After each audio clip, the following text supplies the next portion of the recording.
మన ముకుంద జ్యువెలరీలో republic sale flat 10% on VA అన్ని జ్యువెలర్స్ మీద. నూతన బ్రాంచెస్ జూబ్లీ హిల్స్ మరియు వైజాగ్ లో అతి త్వరలో ప్రారంభం.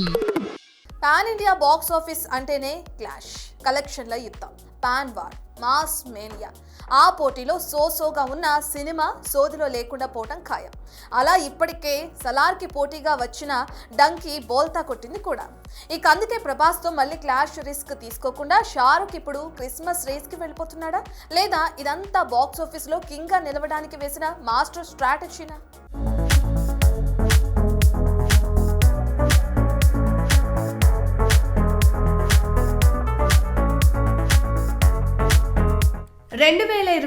డిసెంబర్ షారుఖ్ డాంకీ, ప్రభాస్ సలార్ రెండు పాన్ ఇండియా సినిమాలు ఒకే టైంలో బాక్స్ ఆఫీస్ బరిలోకి దిగాయి. పఠాన్, జవాన్ తో ఫుల్ ఫామ్ లో ఉన్న షారుఖ్ ఫుల్ కాన్ఫిడెన్స్ తో డాంకీని డిసెంబర్ 21న రిలీజ్ చేస్తే, మరుసటి రోజే ప్రభాస్ సలార్ వచ్చి మాస్ సునామీగా బాక్స్ ఆఫీస్ ని ముంచేసింది.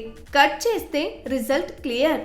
డాంకీకి యావరేజ్ టాప్, సలార్ కి బ్లాక్ బస్టర్ రేంజ్ లో టాప్. 400 కోట్లతో డాంకీ ఆగిపోతే 800 కోట్లతో టాప్ లో నిలిచింది సలార్.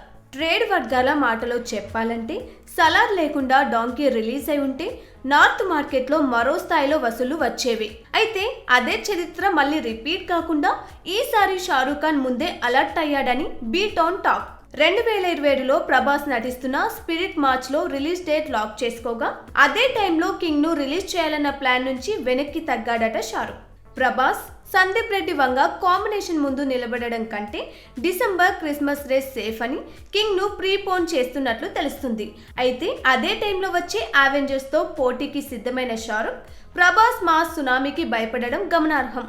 అంతేకాదు, ఈ సినిమాతోనే షారూఖ్ తన డాటర్ సుహానా ఖాన్ ను కూడా బిగ్ స్క్రీన్ కి లాంచ్ చేస్తున్నాడు కూడా. ఇప్పుడు అసలు ప్రశ్న ఒక్కటే, మరి కింగ్ బాక్స్ ఆఫీస్ కిరీటం దక్కించుకుంటుందా? క్రిస్మస్ రేస్ లో షారూఖ్ ఖాన్ మళ్ళీ సక్సెస్ స్టేట్మెంట్ రిపీట్ చేస్తాడా? ఇప్పుడు ఇండస్ట్రీ చూపు మొత్తం ఈ క్లాష్ మీదే. చూడాలి మరి ముందు టైం మరో ట్విస్ట్ ఏదైనా ఇస్తుందో.